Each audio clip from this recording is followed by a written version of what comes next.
ஆண்டவரும் இரட்சகருமாகிய இயேசு கிறிஸ்துவின் நாமத்திலே மீண்டுமாக புதிய மாத வாக்குத்தத்தத்தோடு உங்களை சந்திப்பதில் மிகுந்த சந்தோஷம். கடந்த மாதம் முழுவதும் கர்த்தர் உங்களை கண்மணி போல் பாதுகாத்திருப்பார் என்று சொல்லி நான் நம்புகிறேன். கடந்த மாதத்தில் கர்த்தர் செய்த ஒரு சில அற்புதங்களை சாட்சியாக உங்களிடத்தில் பகிர்ந்து கொள்வதில் நான் மிகுந்த சந்தோஷப்படுகிறேன். கடந்த மாதத்தில் இலங்கை தேசத்திலிருந்து ஒரு சகோதரி அவளுடைய சொத்து காரியங்களை குறித்து என்னிடத்தில் ஜெபிக்க கேட்டிருந்தார்கள். அதை சொத்துக்களை விற்று பிள்ளைகளுக்கு சரியான விதத்தில் பகிர்ந்து கொடுக்க வேண்டும், எனக்காக ஜெபித்து கொள்ளுங்கள் என்று சொல்லி கேட்டார்கள். நாங்களும் ஜெபித்தோம். கர்த்தர் ஜெபத்தை கேட்டு அந்த தாயாரினுடைய எல்லா விதமான சொத்துக்களுக்குரிய காரியங்கள் நேர்த்தியாக நடந்தது என்று சொல்லி அவர்கள் சாட்சியாக பகிர்ந்து கொண்டார்கள். அதற்காக கர்த்தரை ஸ்தோத்தரிக்கிறேன். அதே போல கோயம்புத்தூரை சேர்ந்த சகோதரர் பங்காரு அவர்கள் கடந்த நாட்களில் அவருடைய சாட்சியை நான் உங்களிடத்தில் பகிர்ந்திருக்கிறேன். அவருடைய மகனுடைய திருமணம் அநேக ஆண்டுகளாக திருமணமாகாமல் இருந்த அந்த மகனுக்கு கர்த்தர் கடந்த ஆண்டில் ஒரு பெரிய அற்புதம் செய்தார். என்னவென்று சொன்னால், நான் சொன்னேன் இந்த ஆண்டில் கர்த்தர் திருமணத்தை வாய்க்க பண்ணுவார் என்று சொல்லி, அதே போல் திருமணமும் வாய்த்தது. அதற்கு பின்பதாக அவருடைய வீட்டை விற்க வேண்டும் என்று சொல்லி அநேக நாட்களாக நாங்கள் காத்து கொண்டிருக்கிறோம் பாஸ்டர், எங்களுக்காக மீண்டும் ஜெபியுங்கள் என்று சொன்னார்கள். அநேக மாதங்களாக ஜெபித்து கொண்டிருந்தோம். கடந்த மாதத்தில் நான் சொன்னேன், ஒரு திங்கட்கிழமை இருக்கும். என்னிடத்துல தொலைபேசியில் அவர் மிகவும் கவலையோடு என்னிடத்தில் பகிர்ந்து கொண்டார். நான் சொன்னேன், வருகிற சனிக்கிழமைக்குள்ளே ஒரு அற்புதம் நடக்கும் என்று சொல்லி. நான் சொல்லிவிட்டு மறந்தாயிற்று. நேற்றைய தினத்தில் அவர்கள் எனக்கு தொலைபேசியில் தொடர்பு கொண்டு, பாஸ்டர், நீங்கள் ஜெபித்தது போலேயே புதன்கிழமை ஒரு குடும்பத்தினர் வந்து அந்த சொத்துக்கள் அவருடைய இடங்களை வாங்குவதற்கு ஒத்துக்கொண்டார்கள் என்று சொல்லி அவர்கள் சாட்சியாக பகிர்ந்து கொண்டார்கள். அதை குறித்து நான் மிகுந்த சந்தோஷப்படுகிறேன். கர்த்தர் உண்மையிலேயே அற்புதங்களை செய்கிற தேவனாயிருக்கிறார். ஒரு குடும்பத்தினர் சென்னையிலிருந்து தொடர்ந்து எனக்கு ஜெபிக்க கேட்பார்கள். அவளுடைய மகனுக்கு திருமணமாகி 7 ஆண்டுகளாகி குழந்தை ஆசீர்வாதம் இல்லை என்று சொல்லி, கிட்டத்தட்ட நானும் 3 ஆண்டுகளாக அவர்களுக்காக ஜெபித்து கொண்டிருக்கிறேன். நான் விசுவாசத்தில் சொன்னேன், இந்த 2025 ஒரு அற்புதம் நடக்கும் என்று சொல்லி நான் சொன்னேன். பாருங்கள், கடந்த மாதத்தில் அவருடைய கர்ப்பத்தின் கனியை கர்த்தர் திறந்து கொடுத்தார். அவர்கள் 3 மாதம் கர்ப்பமாக இருக்கிறார்கள் என்று சொல்லி அந்த குடும்பத்தினர் மிகுந்த சந்தோஷத்தோடு சாட்சியை பகிர்ந்து கொண்டார்கள். இப்படி அநேக சாட்சிகளை நான் உங்களிடத்தில் பகிர்ந்து கொள்ள முடியும். ஆனால் நேரம் நமக்கு இல்லாதபடினாலே இந்த மாதம் பிப்ரவரி மாத வாக்குத்தத்தத்துக்கு நேராக நான் கடந்து செல்ல விரும்புகிறேன். செப்பனியா 3ஆம் அதிகாரம் 15ஆம் வசனத்திலிருந்து நமக்கு வாக்குத்தத்தம் வருகிறது. கர்த்தர் உன் ஆக்கினைகளை அகற்றி உன் சத்துருக்களை விலக்கினார். இஸ்ரவேலின் ராஜாவாகிய கர்த்தர் உன் நடுவிலே இருக்கிறார். இனி தீங்கை காணாதிருப்பாய். இதுதான் வாக்குத்தத்தம். கர்த்தர் முதலாவதாக என்ன செய்கிறார் என்று சொன்னால், உன் ஆக்கினைகளை அகற்றி விடுகிறார். ஆக்கினைகள் என்று சொல்லும் பொழுது, நம்முடைய வாழ்க்கையில் நமக்கு தெரிந்தோ தெரியாமலேயோ நம்மேல் வருகிற பாவங்கள், நமக்கு வர வேண்டிய தண்டனைகள் என்று சொல்லி எடுத்துக்கொள்ளலாம். ஆனால் கர்த்தர் என்ன சொல்லுகிறார் இந்த வசனத்தில் என்று சொன்னால், உன்மேல் வரவேண்டிய ஆக்கினைகளை நான் விலக்கி போடுகிறேன். யோசித்து பாருங்கள், நம்முடைய தப்பிதங்களை மாத்திரம் கர்த்தர் கணக்கில் கொள்வார். ஆனால் நம்முடைய பாவங்கள் ஆளவில்லாமல் அவருடைய ஸ்தலத்தை எட்டும். அப்படி எட்டும் பட்சத்தில் நாம் நிம்மதியான சந்தோஷமான வாழ்க்கையை வாழவே முடியாது.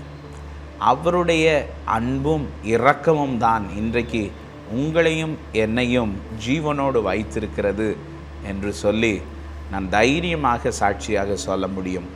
ஏனென்று சொன்னால், நம்முடைய நீதி ஒரு கச்சை துணிக்கு ஒப்பானது. பிரியமானவர்களே, இந்த மாதத்தில் கர்த்தர் சொல்லுகிறார், உங்கள் மேல் வரவேண்டிய ஆக்கினையை உங்களை விட்டு விலக்குவேன். அது மாத்திரமல்ல, இனி தீங்கை காணாதிருப்பாய் என்று சொல்லி கர்த்தர் சொல்லுகிறார். வேதத்திலே கடந்த மாதத்திலே நான் ஒரு வார்த்தையை பகிர்ந்து கொண்டேன். கர்த்தர் யோசுவாவை பார்த்து சொன்னார், நான் மோசையோடு இருந்தது போல நான் உன்னோடு கூட இருப்பேன், நான் உன்னை விட்டு விலகுவதும் இல்லை, உன்னை கைவிடுவதும் இல்லை என்று சொல்லி கர்த்தர் யோசுவாவுக்கு சொன்ன வார்த்தையை அவர் நிறைவேற்றினார். அதில் முக்கியமான ஒரு காரியம், பார்வோன் இந்த இஸ்ரவேல் ஜனங்களை அழிக்கும்படியாக வந்த பொழுது கர்த்தர் ஒரு வார்த்தையை சொன்னார், இன்று கண்ட எகிப்தியனை இனி நீ காண்பது இல்லை. அநேக பேருடைய வாழ்க்கையில் ஒரு சில போராட்டங்கள் நம்மை சூழ்ந்து கொள்ளும் பொழுது நாம் என்ன செய்ய போகிறோம் என்று சொல்லி கலங்கி போய் நிற்கிறோம். அடிக்கடி அந்த போராட்டங்கள் நம்முடைய வாழ்க்கையில் திரும்ப திரும்ப திரும்ப, ஒருவேளை உங்களுடைய வாழ்க்கையில் காணப்படுகிற வியாதி போராட்டங்கள், ஒரு சிலருக்கு வியாதி திரும்ப திரும்ப திரும்ப, ஒரு சின்ன சுகம் கிடைத்தால் கொஞ்ச நாட்களில் திரும்ப ஒரு வியாதி போராட்டம், திரும்ப ஒரு வியாதி போராட்டம். ஒரு சிலருக்கு கடன் பிரச்சனை வரும் என்று சொன்னால் அந்த போராட்டங்கள் திரும்ப திரும்ப திரும்ப அந்த குடும்பத்தை அது ஒரு சாபத்தை போல தொடர்ந்து கொண்டே இருக்கிறதை நீங்கள் பார்க்கலாம். அநேகம் பேர் இந்த பாதையில் கடந்து போகும் பொழுது அவர்களுடைய இருதயத்தில் ஒரு பெரிய சோர்வு ஏற்பட்டுவிடும். நானும் சபைக்கு வருகிறேன், நானும் உபவாசம் செய்து ஜெபிக்கிறேன், ஒரு சின்ன சுகம் கிடைக்கிறது, அதற்கு பின்பதாக திரும்பியும் அதே போராட்டம் எங்களை தொடருகிறது என்று சொல்லி நீங்கள் சொல்லுகிறீர்களா?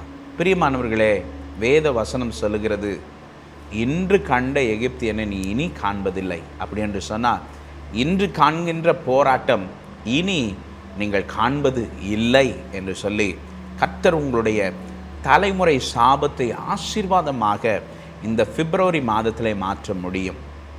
வேதத்திலே பாருங்கள், ஒவ்வொரு மனுஷருடைய வாழ்க்கையிலே அற்புதங்களையும் அதிசயங்களையும் கர்த்தர் செய்கிறார்.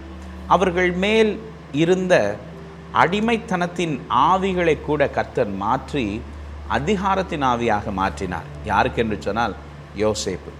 வேதத்திலே யோசேப்பை எகிப்தின் அடிமையாக கொண்டு செல்லப்பட்டார். பிரியமானவர்களே, ஒரு காரியம் நீங்கள் தெரிந்து கொள்ள வேண்டும். ஒருவேளை வியாதியின் வழியாக நீங்கள் கடந்து போகலாம், ஆனால் நீங்கள் வியாதியஸ்தர் என்று சொல்லி உங்களை நீங்களே முத்திரை குத்தி கொள்ளக்கூடாது. அநேக பேர் செய்கிறது அது ஒரு பெரிய தவறு.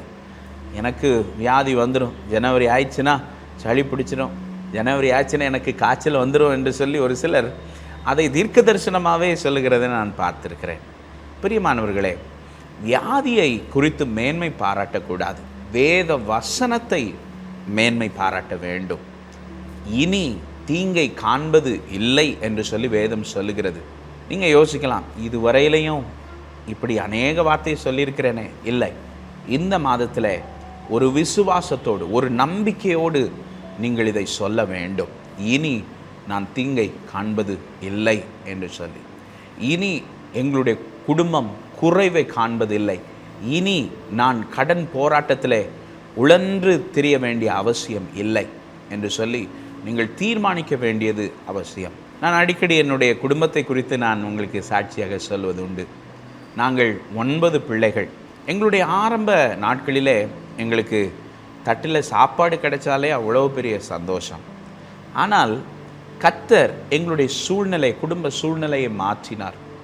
2010, 11 ஆண்டுகளில் அமெரிக்க தேசங்களில் சென்று நான் வேதாகம கல்லூரியை படித்துவிட்டு திரும்பி வரும்பொழுது என்னுடைய சூழ்நிலையிலே ஒரே ஒரு மாற்றம்தான் ஏற்பட்டது. அந்த 2010 ஆண்டு வரைக்கும் நான் சிந்தித்த விதம் வேறு. 2011 ஆண்டுக்கு பின்பதாக நான் சிந்திக்கிற விதம் வேறு. பாருங்க, எப்பொழுதுமே சாத்தானுடைய தந்திரம் உங்களுடைய சிந்தனைகளை மாற்ற நினைப்பது தான். அநேகம் பேர் சிந்தனைகளில் விழுந்து போயிருக்கிறீர்கள். நான் வியாதியஸ்தன், நான் கடனாளி, என்னுடைய குடும்பம் தரித்திரம் நிறைந்த குடும்பம் என்று சொல்லி நீங்கள் சொல்லுகிற வார்த்தை, அதை சாத்தான் உங்களுக்கு எதிராகவே பயன்படுத்துகிறான். இன்றைக்கு நீங்கள் ஒரு காரியத்தை அறிக்கை செய்ய போகிறீர்கள். இனி என் குடும்பம் தீங்கை காணாது, இனி என் சரீரம் வியாதியை காணாது, இனி என்னுடைய பொருளாதாரத்தில் வீழ்ச்சி இருக்காது என்று சொல்லி விசுவாச அறிக்கையை சொல்லி பாருங்கள். நீங்கள் அப்படி சொல்ல சொல்ல என்ன நடக்கும் என்று சொன்னால், உங்களுடைய சூழ்நிலை கொஞ்சம் கொஞ்சமாக எதை நோக்கி பிரயாணிக்கிறீர்களோ அதை நோக்கி நீங்கள் முன்னேறி செல்வீர்கள். யோசித்து பாருங்களேன். ஒருவேளை நீங்கள் மதுரைக்கு நேராக பிரயாணம் படணும் என்று சொன்னால் மதுரைக்கு நேராக அந்த ரோட்டில் போகிறதுல தான் உங்களுடைய கவனம் இருக்கணுமே தவிர, நான் நாகர்கோவில் ரோட்டுக்கு போயிடக்கூடாது என்று சொல்லி திரும்ப திரும்ப சொல்லிட்டு இருந்தீங்கன்னா, ஒருவேளை உங்களுடைய கண் அந்த பார்க்கிற காரியங்கள் ஒருவேளை உங்களை வழி திருப்பி வேறு விதமாக திருப்பி கொண்டு போய்விடும். நான் என்ன சொல்ல விரும்புகிறேன் என்று சொன்னால், அநேகம் பேருடைய வாழ்க்கையில் விசுவாச அறிக்கைகள் சொல்லாததினாலே சாத்தான் அவருடைய சிந்தனைகளை வீழ்த்துகிறான்.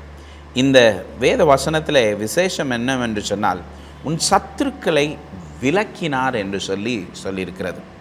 உன் சத்துருக்கள் உன்னை விட்டு விலகி போனது, அதை நீங்கள் நம்ப வேண்டும்.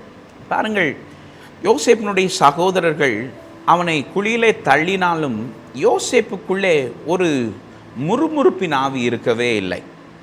கடைசி வரையிலையும் கர்த்தர் எந்த சூழ்நிலை என்னை மாற்ற அவர் வல்லவர் என்று சொல்லி அவர் நம்பினபடினாலே அவர் தன் மேலே விழுந்த போராட்டத்தை மேன்மை பாராட்டவில்லை.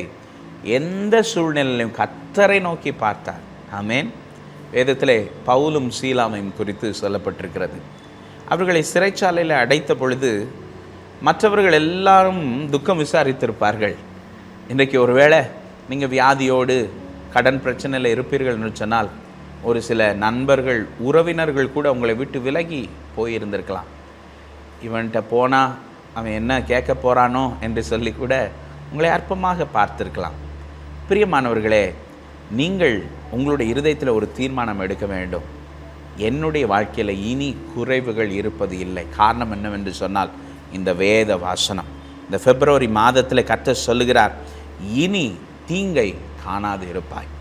இனி உன்னுடைய குடும்பம், உன்னுடைய சரீரம், உன்னுடைய சபை தீங்கை காணாதிருக்கும். நீங்கள் போகிற இடத்துல நீங்கள் ஆசீர்வாதமாக இருக்க போகிறீர்கள். பிரியமானவர்களே, மனநிலையிலே இந்த மாதத்தில் மாற்றத்தை ஏற்படுத்துங்கள். இந்த மாதத்தில் இன்று கண்ட எகிப்தியனை நான் காண்பது இல்லை என்று சொல்லி நீங்கள் அறிக்கை செய்து ஜெபிக்கும் பொழுது கர்த்தர் உங்களுடைய சூழ்நிலை மாற்ற அவர் வல்ல தேவனாய் இருக்கிறார். நான் உங்களுக்காக ஜெபிக்கட்டும். வானத்தையும் பூமியை படைத்த சகல அதிகாரமுள்ள நசரேயனாகிய இயேசுவே, இந்த புதிய மாதத்தில் உம்முடைய பிள்ளைகளுடைய சூழ்நிலையை நீர் அறிந்திருக்கிறீர். கர்த்தர் தாமே உம்முடைய பிள்ளைகளுக்கு ஏற்ற நன்மை நீர் தரவணுமாய் ஜெபிக்கிறோம். அவளுடைய மனநிலையில் ஒரு மாற்றத்தை கட்டளிடவனுமாய் ஜெபிக்கிறோம். அப்பா, தீமை அணுகாது பாதுகாத்து கொள்ளும். அற்புதமும் அதிசயமும் அளவில்லாமல் பெருகட்டும். நீர் பெரிய காரியங்களை செய்யும். இயேசுவின் நாமத்தில் ஜெபிக்கிறோம் நல்ல பிதாவே, ஆமென். கர்த்தர் உங்களை ஆசீர்வதிப்பாராக. நீங்கள் ஒவ்வொரு வாரமும் வெள்ளிக்கிழமை நடக்கிற அந்த உபவாச கூடுகையிலே நீங்கள் எங்களோடு கூட இணைந்து ஜெபிக்கலாம். உங்களுக்கு ஜெப தேவை இருக்கும் என்று சொன்னால் எங்களுக்கு வாட்ஸ்அப் மூலமாகவோ மெசேஜ் மூலமாகவோ உங்களுடைய ஜெப குறிப்பை தெரிவியுங்கள். நாங்கள் உங்களுக்காக ஜெபிக்க ஆயத்தமாக இருக்கிறோம். கர்த்தர் உங்களையும் உங்கள் குடும்பத்தையும் இந்த மாதம் முழுவதும் கண்மணி போல் பாதுகாப்பாராக. God bless you.